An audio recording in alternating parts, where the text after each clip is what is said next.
Assalamu alaikum.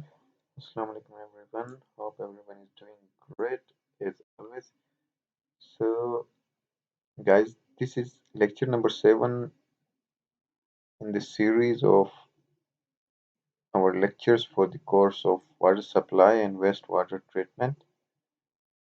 In our previous lecture, lecture number 6, we have discussed about the coagulation, its chemistry, flocculation, and different methods and different steps used in the water treatment. And we also discussed uh, the different water treatment methods like physical, chemical, and what was the third one? Physical, chemical, or biological, right? Then we discussed the objectives of water treatment and methods of water treatment, conventional surface water treatment, and then we discussed these steps one by one, like screening, coagulation, its chemistry, coagulation chemistry, coagulation through flash mixer, flocculation tank, and its characteristics. And then today's lecture, this is lecture number 7 of the series. In this lecture, we will discuss about the sedimentation. Sedimentation will be our last topic in the water treatment topic. After completing sedimentation, we will do a few numerical problems to understand practically what actually is the application and how we can design the coagulator mixer sedimentation tank, flocculation tank, right? So let's first finish what actually is sedimentation, and then we will move forward to our next topic in next lecture. So in today's lecture we will finish and talk and discuss about sedimentation, right? So start करते हैं हम sedimentation के topic से। तो इसका definition या introduction इस तरह है कि सेडिमेंटेशन प्रीवियस लेक्चर में या प्रीवियस स्लाइड्स में हम लोगों ने इसका ओवरव्यू दिया भी था कि सेडिमेंटेशन, इसको हम क्लेरिफिकेशन भी कहते हैं। इस प्रोसेस में हम क्या करते हैं, जो पानी के अंदर हमारे सस्पेंडेड मटेरियल बच जाते हैं, इस स्टेप से पहले जितने भी स्टेप से पानी गुजर के आता है, जब यहाँ तक पहुँचता है तो पानी के अंदर जितने भी सस्पेंडेड मटेरियल बचते हैं उसको हम सेटल डाउन कराते हैं through gravity at low velocity, slowly and gradually with the help of gravity हम सस्पेंडेड मटेरियल्स को सेटल डाउन कराते हैं। इस प्रोसेस को हम सेडिमेंटेशन कहते हैं।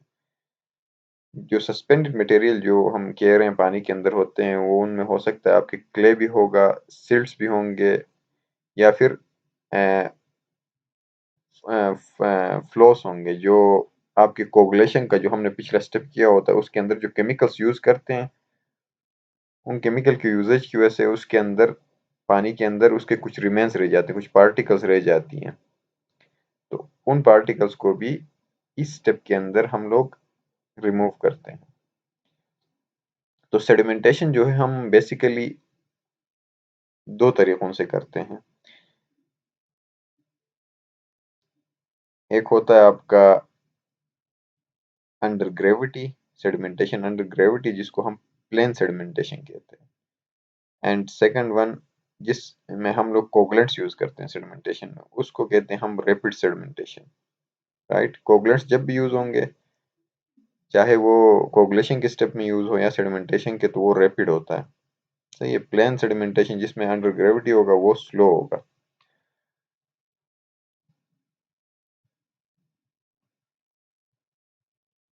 सो इफेक्ट्स ऑफ पार्टिकल कंसंट्रेशन। अब सेडिमेंटेशन के अंदर, अभी जैसे पिछले स्लाइड में हम लोगों ने जिक्र किया कि उसके अंदर पार्टिकल्स होती हैं जिनको हमने रिमूव करना है। अब वो पार्टिकल्स या तो डाइल्यूट हो सकती हैं या कंसंट्रेटेड हो सकती हैं। सही हो गया। जब डाइल्यूट सस्पेंशन होगी आपके पानी के अंदर, उसके अंदर पार्टिकल्स जो मौजूद हैं वो इंडिपेंडेंटली एक्ट कर सकती हैं, अपनी मर्जी से एक्ट कर सकती हैं, ठीक हो गया। वो किसी चीज पे डिपेंडेंट नहीं होंगी, और इसमें यह होगा कि आपके पार्टिकल के साइज और शेप में कोई चेंज नहीं आएगा, कोई साइज में इंक्रीमेंट नहीं आएगी, इंक्रीज नहीं होंगे, साइज बड़े नहीं होंगे। तो इसमें ये होती है कि सेटलमेंट खुद ब खुद होती रहती है with the passage of time, constant velocity के साथ डिस्क्रीट सेटलमेंट होती है इसके अंदर। अगर आपका डाइल्यूट सस्पेंशन है, आपका अगर जो सेडिमेंटेशन में जो पानी आया हुआ उसके अंदर डाइल्यूट सस्पेंशन है, जैसे फिगर में दिखाया गया है, नहीं, लेकिन अगर आपका सॉल्यूशन जो है वाटर जो है कंसंट्रेटेड सस्पेंशन है इसके अंदर, तो इसमें क्या होगा, डिस्क्रीट सेटलिंग नहीं होगी, फ्लोकुलेंट सेटलिंग होगी इसके अंदर पार्टिकल्स और पार्टिकल्स एक दूसरे को कोलाइड करेंगे, पार्टिकल्स में कोलाइड स्ट्राइक टुगेदर, उसकी वजह से, स्ट्राइकिंग की वजह से क्या होगा, फ्लॉक्स क्रिएट होंगे। फ्लॉक्स क्रिएट होंगे तो फ्लॉक्स के क्रिएशन के बाद उनका सेटलमेंट ग्रेविटी के साथ होगा, राइट, और इसमें स्लोली और ग्रेजुअली आपकी सेटलमेंट होगी।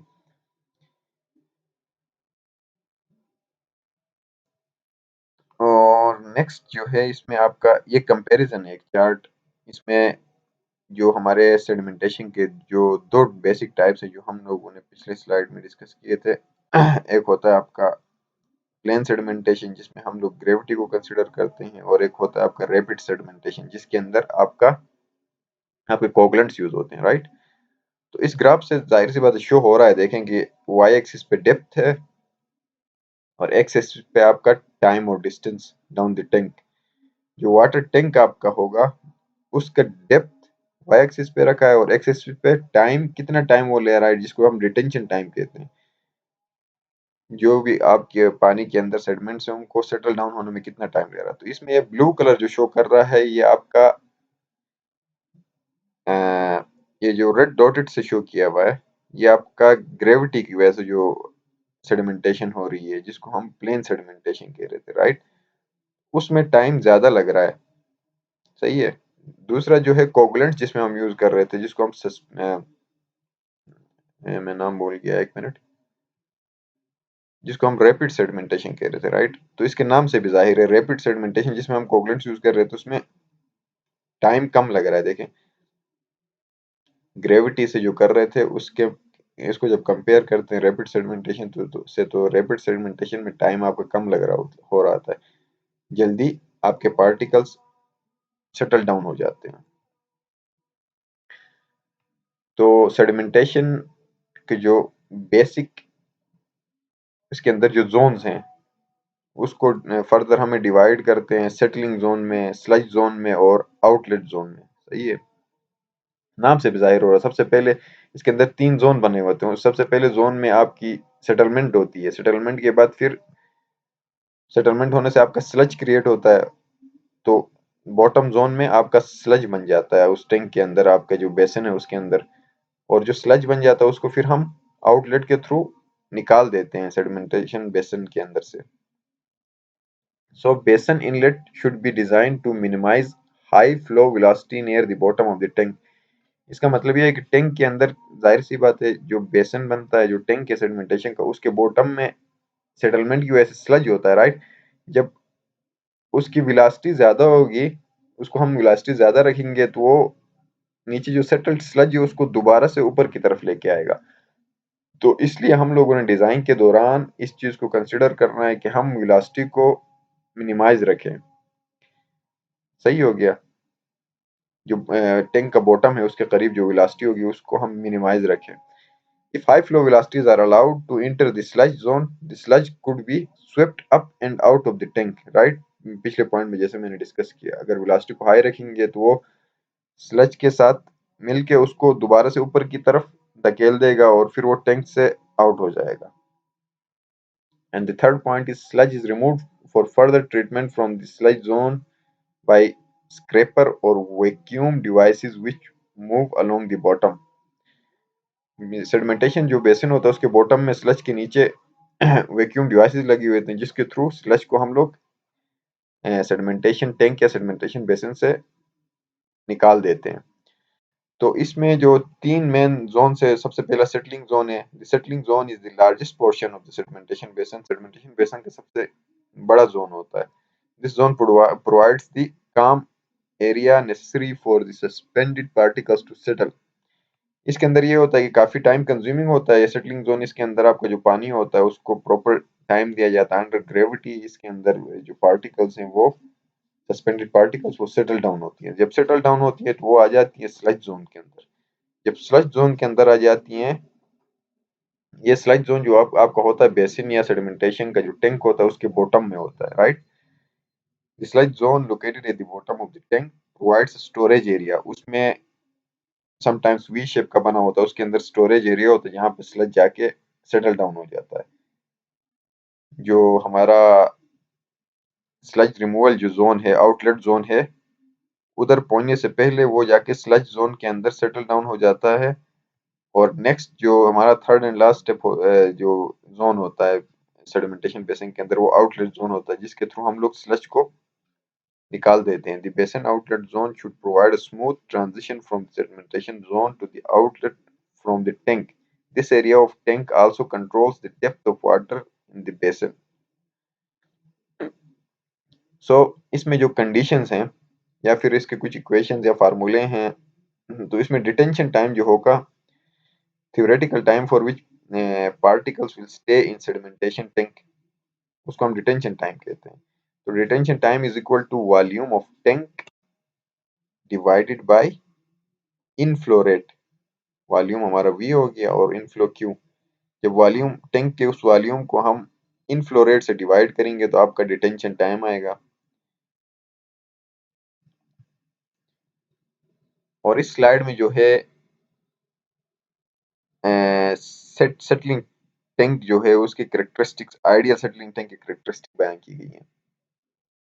पहला कंडीशन ये है कि फ्लो डायरेक्शन हॉरिजॉन्टल होगा। आपका फ्लो डायरेक्शन हमेशा हॉरिजॉन्टल होगा। Flow velocity uniform in all parts of the settling zone. और फ्लो का वेलोसिटी जो होगा सेटलिंग जोन के अंदर हर जगह में यूनिफॉर्म रहेगा, right. And the third is particle is removed as it touches the bottom of the settling zone. अब ये सेटलिंग जोन जो है उसके बॉटम को जब भी पार्टिकल टच करेगा उसको हम लोग रिमूव करते हैं। तो these are ideal conditions for settling tank. तो इसमें जो मेंशन चीजें हैं, इसमें जो एल जो है आपका है लेंथ ऑफ सेटलिंग जोन। ये जो सेटलिंग जोन है इसका लेंथ एल शो कर रहा है। डी जो है depth of settling zone and W is the width of the settling zone. V S is settling velocity of particles. जो सेटल हो रहा है वेलोसिटी, जो पार्टिकल सेटल हो रही है उनकी वेलोसिटी को हम वी एस से शो करते हैं। और वी डब्ल्यू जो है हॉरिजेंटल में, जो आपका हॉरिजेंटल डायरेक्शन में जो वेलोसिटी है पानी का, यहाँ से जो फ्लो आ रहा है उसका जो हॉरिजेंटल डायरेक्शन की वेलोसिटी होगी हम वी डब्ल्यू से शो करेंगे।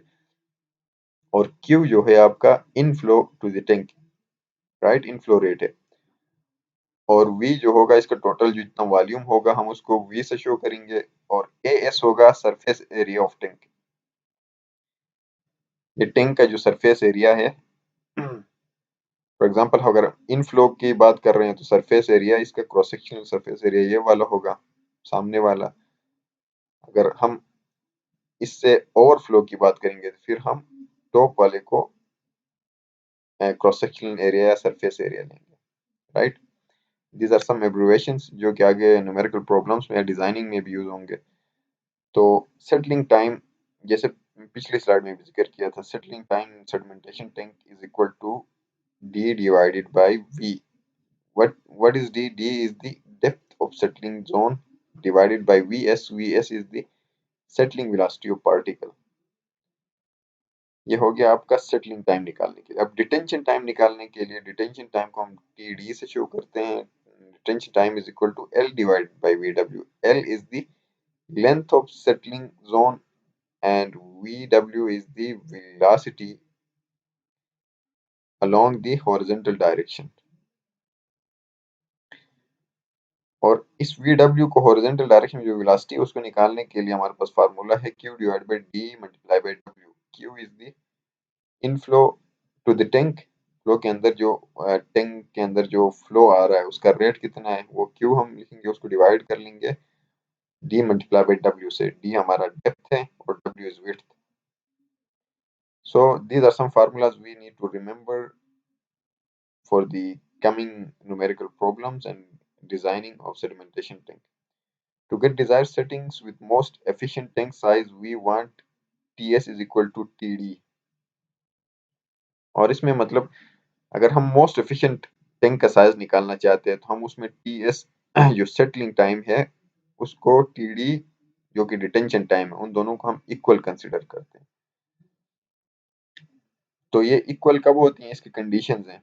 इसकी कंडीशंस ये हैं कि TD is equal to L upon जो आपका डिटेंशन टाइम है is equal to L upon VW which is equal to TS is equal to V upon D upon VS, right. TD का formula हमने यहाँ पढ़ा था ये है और TS का ये है। जब ये दोनों इक्वल होंगे तो हम इनको रिप्लेस कर सकते हैं। TS की जगह पे हम लोग DV लिखेंगे और TD की जगह पे L अपान VS लिखेंगे, तो ये इक्वेशन बन जाएगा। तो इसको फर्दर हम जब सिंप्लीफाई करते हैं तो ये फार्मूला बन जाता है VS is equal to VW multiply by D multiply by W divided by L into W, right. So VS is equal to, यहाँ से हम VS का फार्मूला निकाल लेंगे तो Q डिवाइडेड बाई AS, क्योंकि ये जो ब्रैकेट के अंदर है ये Q के बराबर होगा आपका और divided by L into W आपका AS के बराबर है। ठीक हो गया। लेंथ मल्टीप्लाई बाई विड्थ जब आप करेंगे लेंथ मल्टीप्लाई बाई विड्थ तो ये आपका AS के बराबर होगा जो और which is equal to overflow rate.